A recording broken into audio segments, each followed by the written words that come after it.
सभी सत्संगियों को प्यार भरा राधा स्वामी।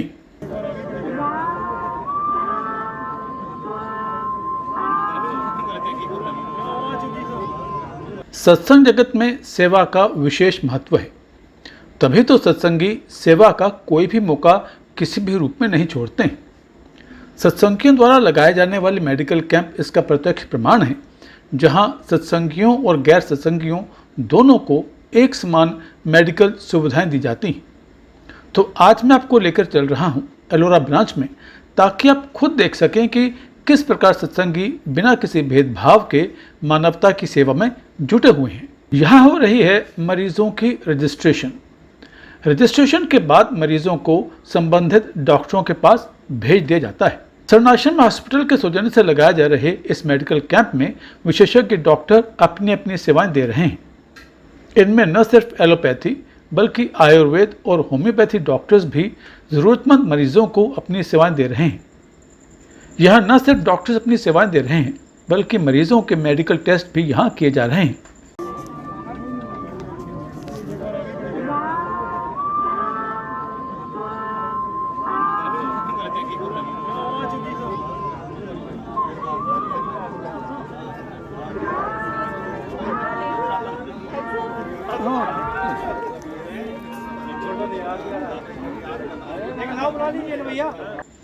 और तो और मरीजों को दवाइयाँ तक उपलब्ध करवाई जा रही हैं।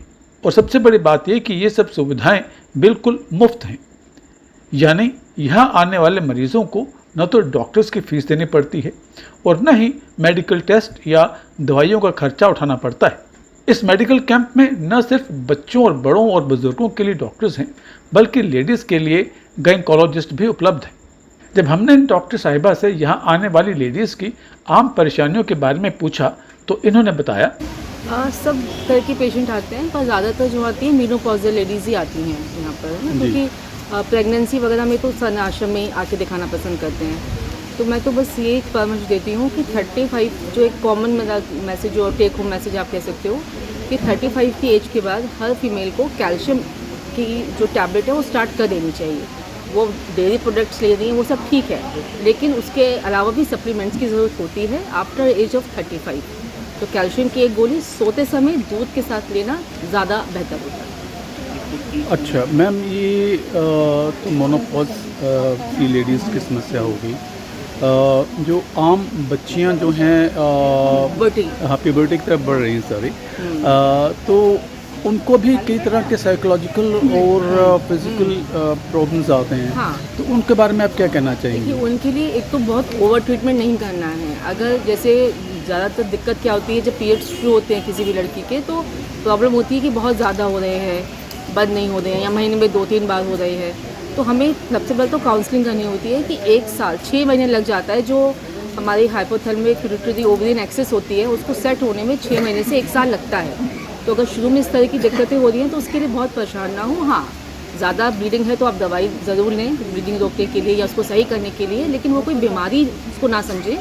6 महीने से 1 साल लग जाता है पीरियड को सेट होने में। और बाकी बस लड़कियों को हम यही कहते हैं, आजकल PCOD भी कॉमन हो रहा है, तो बाहर का थोड़ा फास्ट फूड वगैरह कम लें और बस घर का बना करें। अच्छा मैम, एक बड़ा टिपिकल सा क्वेश्चन है।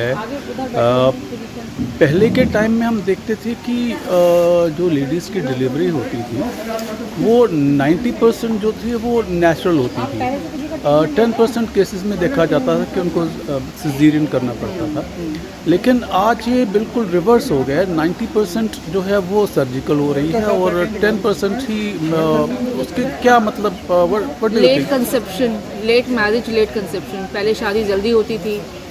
अगर आप अब आजकल अगर 30-32 की बात आप कंसीव करोगे, और स्पेशली 35 की बात, तो हम उसको एल्डरली प्राइमरी ग्रेविडा बोलते हैं। तो 35 की बाद अगर आप कंसीव कर रहे हो तो चांसेस सीजन के ज़्यादा है ही, क्योंकि फिर रिस्क होता है ना। अगर आप लेट कंसीव करते हो तो फिर ड्यूरिंग प्रेगनेंसी शुगर भी हो रही है आपको, BP भी हो रहा है आपको, है ना, जिसको PIH बोलते हैं, प्रेगनेंसी इंड्यूस्ड हाइपरटेंशन हो रहा है, या जेस्टेशनल डायबिटीज़ हो रही है। अगर ये कॉम्प्लिकेशन है तो थोड़ा सा नॉर्मल डिलीवरी से हम लोग थोड़ा सा अवॉइड करते हैं। हाँ, कोई रिस्क नहीं होनी चाहिए। तो कुछ ये भी देखा गया है, एक नया ट्रेंड है, ख़ास तौर पे मेट्रोस में है, छोटे शहरों में भी आ रहा है कि शादी होने के बाद भी 3-3 4-4 साल तक कपल्स फैमिली को नहीं बढ़ा रहे हैं। हाँ। तो ऐसे युवाओं के लिए और यंग कपल्स के लिए आप क्या कहना चाहेंगे आप? मैं सबसे पहले, क्योंकि आजकल जो देखा जा रहा है ना कि ओवेरियन रिजर्व बहुत जल्दी कम हो रहा है फीमेल्स में, तो आप जब भी करें, मैं तो सब पेशेंट्स को यही एडवाइस करती हूँ कि पहले अपनी फैमिली कंप्लीट कर लें, अपनी जॉब पढ़ाई वो भी ज़रूरी है, वो साथ में करते रहें, और थोड़ा सा जो पेरेंट्स हैं, इन लॉज है, वो भी हेल्प करें कपल्स को, उनको इनकरेज करें कि भाई बच्चा तो आपको टाइम से कर लेना चाहिए, क्योंकि ये दिक्कतें बहुत आम हो रही हैं। ओवरियन रिजर्व, अब आपने 3-4 साल बाद सोचा, फिर हुआ नहीं, टेस्ट कराया तो पता चला आप ओवरी में जो फॉलिक वही है, जो रिजर्व है वही कम हो गया है। अब आप IVF की तरफ भाग रहे हो, फिर वो अपने को मेंटल फिजिकल हर तरीके से अपने को हैरेस कर रहे हो। तो पहली प्रेगनेंसी कभी भी लेट ना करें, कभी भी 3-4 साल उसको मत वेस्ट करें, क्योंकि जब प्लान करेंगे तो ज़रूरी नहीं है कि आप तुरंत हो जाए, और फिर जब प्रॉब्लम्स आएंगी तो प्रॉब्लम्स भी आपकी एकदम नहीं सॉल्व होंगी। और एक बार अगर ओवरियन रिजर्व कम हो गया तो फिर आप ये समझिए कि फिर वो प्रॉब्लम बहुत जटिल प्रॉब्लम रहेगी। और इस वजह से मैं देख रहा हूँ बहुत से यंग कपल्स हैं जो 30, 35, 40 तक पहुँच जाते हैं, फिर वो चाहते हैं कि उनके यहाँ पे कंसेप्शन हो, घर में किलकारियाँ हैं, लेकिन हो नहीं पाती हैं। तो उसकी भी वजह क्या यही रहती है कि जब टाइम होता है तब वो नहीं करते हैं, या कुछ और भी हो सकता है? नहीं, कुछ वो तो है, कुछ और भी हो सकता है। जब तक हमने टेस्ट नहीं किया हम नहीं कह सकते। मतलब ना होने के बहुत सारे कारण होते हैं। ट्यूबल फैक्टर होता है, ट्यूबल फैक्टर किसी एज पर डिपेंड नहीं होता है ना, लेकिन जो एज पर डिपेंड होता है वो मोस्टली फीमेल्स का ही होता है, और वो ओवरियन रिजर्व होता है। 35 के बाद ओवरियन रिजर्व तेज़ी से कम होना शुरू हो जाता है।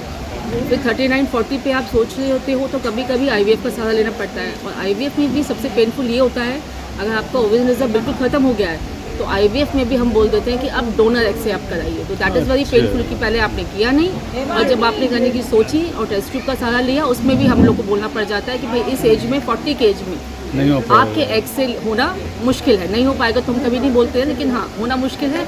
या फिर अगर होगा तो फिर आप कंजेनाइटल एनोमलीज वगैरह के लिए, PGD वगैरह, उसके लिए तैयार रहिए।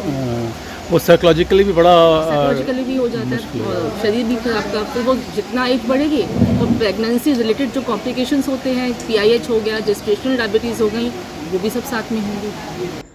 इस मेडिकल कैंप में हमारी मुलाकात हुई प्रसिद्ध TB स्पेशलिस्ट डॉक्टर भटनागर से, जो TB के क्षेत्र में एक जाना माना नाम है। कभी मौत का दूसरा नाम बन चुके TB के बारे में बात करते हुए डॉक्टर भटनागर ने कहा, बात असल में ये है कि TB समाप्त तो बिल्कुल नहीं हुई है, लेकिन आज हमारे पास हर तरह की इंटरनेशनल स्टैंडर्ड की सुविधाएं आ गई हैं, वो भी निःशुल्क। हमारे पास हैंड हेल्ड एक्सरे नाम की मशीन है, जो बता देती है कि किसी में लक्षण हैं या नहीं हैं, तब भी उसमें TB तो नहीं है। दूसरी, अगर लक्षण होते हैं तो एक होती है NAT की जांच, वो भी हमारे यहाँ ब्लॉक स्तर पर पहुँच चुकी हैं। ये जांचों के कारण आज हम ज़्यादा मरीज़ TB के ढूंढ पा रहे हैं इनिशियल स्टेज पे ही। इस कारण से हम उनका अधिक से अधिक जल्दी से जल्दी डायग्नोसिस बना पाते हैं, और इसी कारण उनको जल्दी से जल्दी ट्रीटमेंट देकर, जो चेन होती है, ये हवा से फैलने वाली बीमारी होती है, तो इस चेन को हम तोड़ सकते हैं। तो अभी भी TB के केसेस हैं, और आप कह रहे हैं कि इनिशियल स्टेजेस पे आप डिटेक्ट कर लेते हैं, तो आगे बात इतनी फैलती नहीं है, इतना बढ़ता नहीं है। तो अभी किसी व्यक्ति को नॉर्मल ज़ुकाम खांसी हो रहा है, और एक व्यक्ति TB का मरीज़ बन चुका है, एज ए लेमैन कैसे जाना जा सकता है कि ये नॉर्मल खांसी है या TB स्टार्ट हो चुका? कुछ लोगों को TB होने की संभावना ज़्यादा होती है, जैसे पुराने TB के मरीज़, TB के मरीज़ के साथ रहने वाले लोग, 60 साल से ज़्यादा उम्र के लोग, जिनको डायबिटीज़ है, जिनको HIV है, जो घनी बस्तियों में रहते हैं, मलिन बस्तियों में रहते हैं, ऐसे लोग, वृद्धाश्रम और ऐसे बाल स्वास्थ्य संग्रहालय वगैरह, इस तरह के लोगों में होने की संभावना आम जनता के मुकाबले ज़्यादा होती है।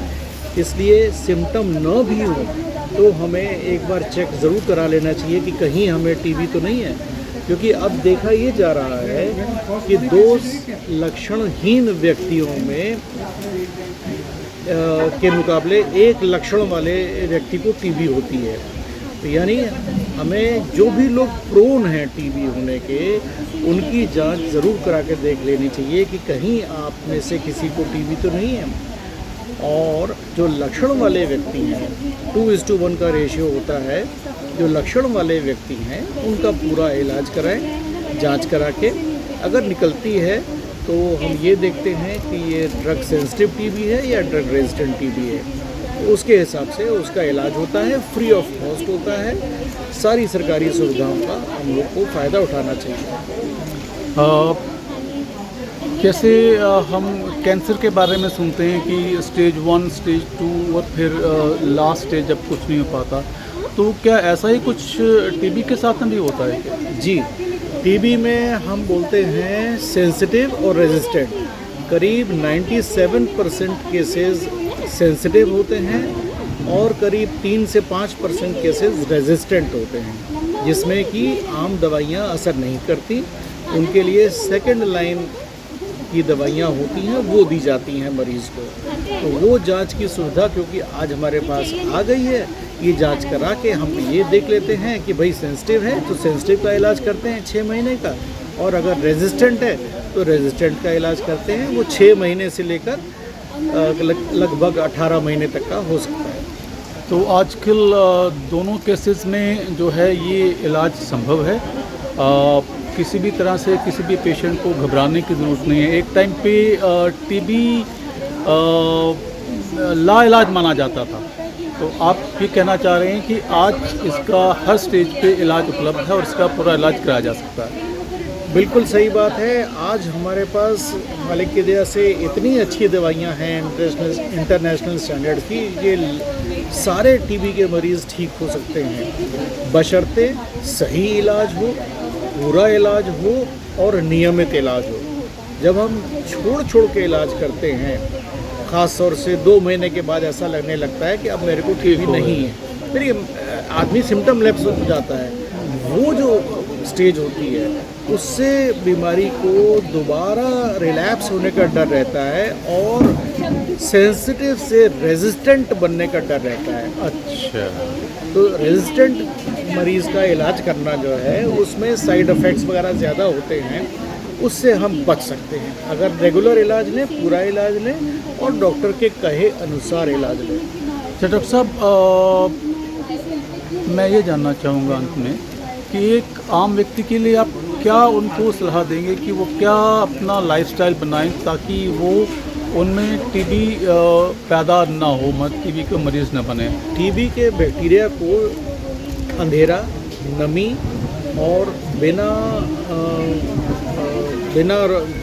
हवादार कमरे बड़े पसंद हैं। तो यानी डैम्पनेस हो, अंधेरा रहता हो कमरे में और बहुत सारे लोग रहते हों, ऐसी जगह पर टीबी का बैक्टीरिया बहुत खुश रहता है। इसलिए इसको मारने के लिए हमें सूरज की रोशनी हर कमरे में होनी चाहिए, हवादार होना चाहिए और हमें इस बात का ध्यान रखना चाहिए कि थोड़ी सी देर अगर हम आदत में डाल लें अपनी कि आधे घंटे हमें रोज़ सूरज की रोशनी में जाके बैठना है, तो जो भी ये हवा से फैलने वाला बैक्टीरिया है ये सूरज की रोशनी में जाके मर जाता है।